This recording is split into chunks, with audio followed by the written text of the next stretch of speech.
दोस्तों, इच्छा और जिज्ञासा दो ऐसी चीजें हैं जो कभी खत्म होने का नाम ही नहीं लेती। हम जितना अंतरिक्ष के बारे में जानते जा रहे हैं, हमारी जानने की जिज्ञासा और ज्यादा बढ़ती जा रही है। वैसे क्या आप जानते हैं कि एक समय प्लूटो यानी यम हमारे सोलर सिस्टम का 9वां ग्रह हुआ करता था, लेकिन अब वो प्लेनेट नहीं है। पर आखिर क्यों और कैसी है प्लूटो और उसके पार की दुनिया? आइए इन रहस्यों को एक एक करके विस्तार से जानते हैं। साथियों, 19 जनवरी 2006 को अमेरिकन स्पेस एजेंसी नासा ने न्यू होराइजन्स नाम का एक यान छोड़ा। यह यान 9 साल की एक लंबी रेस के बाद 14 जुलाई 2015 को 14 किलोमीटर प्रति सेकंड की गति से आगे बढ़ता हुआ प्लूटो पर कई ऐसे बड़े बड़े बर्फ के मैदान और उबड़ खाबड़ घाटियों का मंजर दिखा रहा था, जिसके बारे में वैज्ञानिकों ने कभी सपने में भी नहीं सोचा था। दोस्तों, प्लूटो पृथ्वी से करीब 5 अरब किलोमीटर की दूरी पर स्थित है। ये दूरी इतनी ज्यादा है कि काफी समय तक हमें प्लूटो और उसके पार की दुनिया के बारे में ठीक ठीक कुछ पता नहीं था।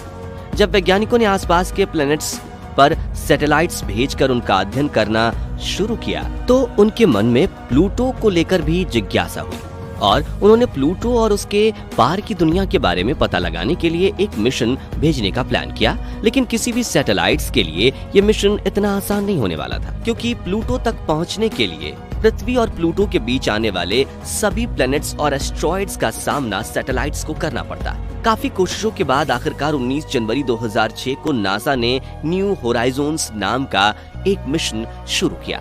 न्यू होराइजन्स को प्लूटो और क्यूपर बेल्ट के बारे में अधिक जानकारी देने के लिए लॉन्च किया गया था।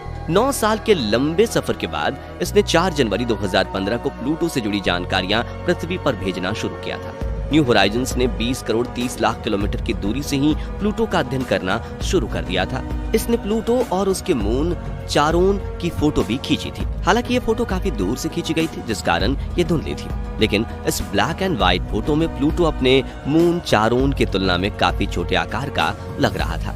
जैसे जैसे न्यू होराइजन्स प्लूटो की तरफ बढ़ता गया, उसके द्वारा भेजी जाने वाली तस्वीरें भी साफ होती गईं। इसके बाद की खींची तस्वीरों में प्लूटो और उसके 2 मून निक्स और हाइड्रा भी दिखाई दे रहे थे।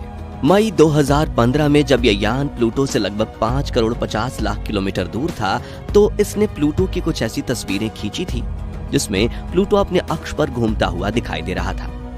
जब अंतरिक्ष यान ने 20 करोड़ 10 लाख किलोमीटर की दूरी तय कर ली, तब वैज्ञानिकों के लिए एक नई मुसीबत आ गई।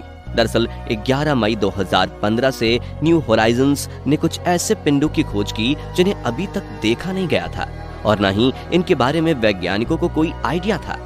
इन पिंडों की यान से टकराने की आशंका वैज्ञानिकों के लिए चिंता का मुख्य विषय बन गई थी। जून 2015 में 1 करोड़ 80 लाख किलोमीटर दूरी से ली गई प्लूटो की इस तस्वीर में प्लूटो का वो हिस्सा दिखाई दिया जहां से न्यू होराइजन्स गुजरने वाला था। 4 जुलाई 2015 को न्यू होराइजन्स के सॉफ्टवेयर में कुछ खराबी आ गई, जिस कारण ये सेफ मोड में चला गया। सेफ मोड एक ऐसी स्टेज होती है जिसमें यान के सभी वैज्ञानिक परीक्षण बंद कर दिए जाते हैं, लेकिन खुशकिस्मती से जल्दी ही वैज्ञानिकों ने इसे ठीक कर लिया और 7 जुलाई 2015 को इसने फिर से वैज्ञानिक परीक्षण शुरू कर दिए। इसके बाद जैसे जैसे यान प्लूटो के पास जाता गया, हमें नई नई चौंका देने वाली तस्वीरें मिलने लगी और 14 जुलाई 2015 को आखिर वो पल आ गया जिसका हमें पिछले 9 सालों से इंतजार था। असल में इसी दिन न्यू होराइजन्स प्लूटो के सबसे पास से गुजरा। इस समय उसकी प्लूटो से दूरी महज 12,500 किलोमीटर थी। साथियों, इस समय यान 14 किलोमीटर प्रति सेकंड की गति से आगे बढ़ रहा था और तब न्यू होराइजन्स ने प्लूटो की जो तस्वीर ली, उसने वैज्ञानिकों का प्लूटो के प्रति पूरे दृष्टिकोण को ही बदल कर रख दिया। इन तस्वीरों में बड़े बड़े बर्फ के मैदान और उबड़ खाबड़ घाटियां भी नजर आईं। ये प्लूटो की वो दुनिया थी जो हम पहले बार देख रहे थे। इस तरह न्यू होराइजन्स ने सफलता के साथ अपने मिशन को पूरा कर लिया, लेकिन चूंकि अभी इसमें बहुत सारा फ्यूल बाकी था, तो वैज्ञानिकों ने इसके मिशन को थोड़ा और आगे तक ले जाने का निर्णय लिया। अब इसे प्लूटो से भी आगे क्यूपर बेल्ट में स्थित एक अंतरिक्ष पिंड अल्टीमा थ्यूले के पास जाकर उससे जुड़ी हुई जानकारियों को इकट्ठा करना था। अल्टीमा थ्यूले हमारे लिए एक छोटी अंधेरों से भरी एक बिल्कुल अनजान चीज थी। इसके पहले नासा ऐसी किसी भी चीज के पास नहीं गया था। जिसके बारे में कुछ पता ही ना हो। आप इसका अंदाजा इसी बात से लगा सकते हैं कि इससे पहले वैज्ञानिकों के पास अल्टीमा थ्यूले की आकृति और आकार को लेकर कोई भी जानकारी नहीं थी। ऐसे में न्यू होराइजन्स के लिए इस अंधेरे भरे अंतरिक्ष के अंदर अल्टीमा थ्यूले को ढूंढना भी एक चुनौती भरा काम था। न्यू होराइजन्स इन तमाम चुनौतियों का सामना करते हुए 1 जनवरी 2019 को अल्टीमा थ्यूले के पास से होकर गुजरा। इस समय इसकी अल्टीमा थ्यूले से दूरी महज 3500 किलोमीटर की थी। गुजरते समय न्यू होराइजन्स ने अल्टीमा थ्यूले की कई तस्वीरें लीं और इन तस्वीरों ने अंतरिक्ष से जुड़े कई जटिल रहस्यों से पर्दा हटा दिया। साथियों, खुशकिस्मती से 13 साल की लंबी अंतरिक्ष यात्रा के बाद न्यू होराइजन्स एकदम सही सलामत था और अभी इसके अंदर पर्याप्त मात्रा में फ्यूल भी बचा हुआ था। वैज्ञानिकों ने अंदाजा लगाया कि इस बचे हुए फ्यूल के साथ न्यू होराइजन्स आने वाले 10 सालों तक आसानी से काम कर सकता है और क्यूपर बेल्ट के और कई रहस्यों से पर्दा उठा सकता है।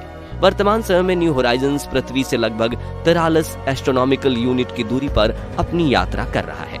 गौर करने वाली बात यह है कि पृथ्वी से सूर्य तक की दूरी को एक एस्ट्रोनॉमिकल यूनिट कहते हैं।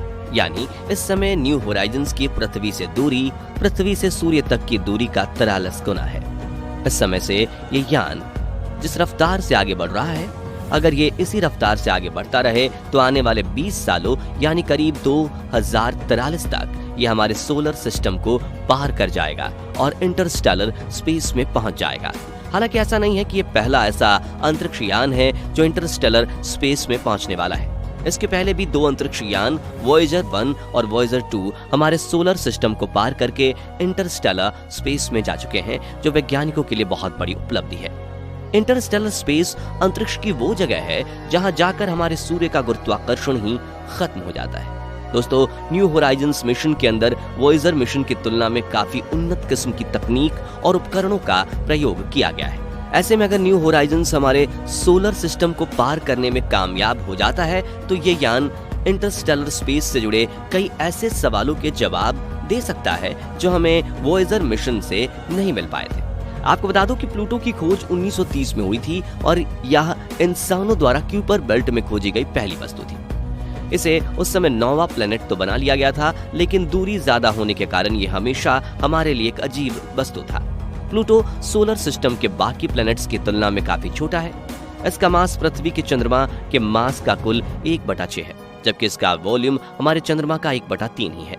प्लूटो अपने ऑर्बिट में कभी कभी नेपट्यून के बहुत पास आ जाता है तो कभी दूर चला जाता है। इसी कारण प्लूटो की सूर्य से दूरी लगभग 4.5 से 7.3 अरब किलोमीटर तक होती है और सूर्य के प्रकाश को यहाँ पहुँचने में लगभग 5.5 घंटे लगते हैं। प्लूटो के पास कुल 5 चंद्रमा हैं, जिनके नाम चारोन, स्टाइक्स, निक्स, कैरबेरोस और हाइड्रा है।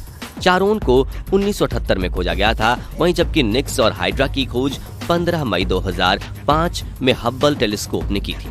दोस्तों, हमारे सोलर सिस्टम में अब 8 प्लैनेट्स हैं जो लगातार सूर्य के चारों ओर चक्कर लगा रहे हैं। लेकिन प्लूटो या यम हमारे सोलर सिस्टम में एक ऐसा आकाशीय पिंड है जो सूर्य का चक्कर तो लगा रहा है, लेकिन हमने उसके प्लैनेट के दर्जे को अब खत्म कर दिया है। आपने बिल्कुल सही समझा। वर्ष 2006 से पहले प्लूटो हमारे सोलर सिस्टम का 9वां प्लैनेट था, लेकिन 2006 में हुई अंतर्राष्ट्रीय खगोलीय संघ की बैठक में प्लूटो से प्लैनेट्स का दर्जा छीन लिया गया। उसे बौने ग्रह यानी कि डॉर्फ प्लैनेट की श्रेणी में शामिल कर दिया गया था। इसका कारण ये था कि प्लूटो ने अपने आसपास के क्षेत्र को साफ नहीं किया हुआ था, जो एक प्लैनेट होने के लिए जरूरी कंडीशन होती है। तो दोस्तों, ये थे प्लूटो और उसके पार की दुनिया के कुछ अनसुलझे रहस्य और अनसुने भी। आपको क्या लगता है, new Horizons mission Interstellar space में पहुंच पाएगा या नहीं? हमें कमेंट करके जरूर बताएं। और अगर आप भी चाहते हैं कि इंटरस्टेलर स्पेस के रहस्यों से पर्दा उठना चाहिए तो वीडियो को लाइक और चैनल को सब्सक्राइब करें। अब मिलते हैं एक नई वीडियो में, तब तक के लिए गुड बाय।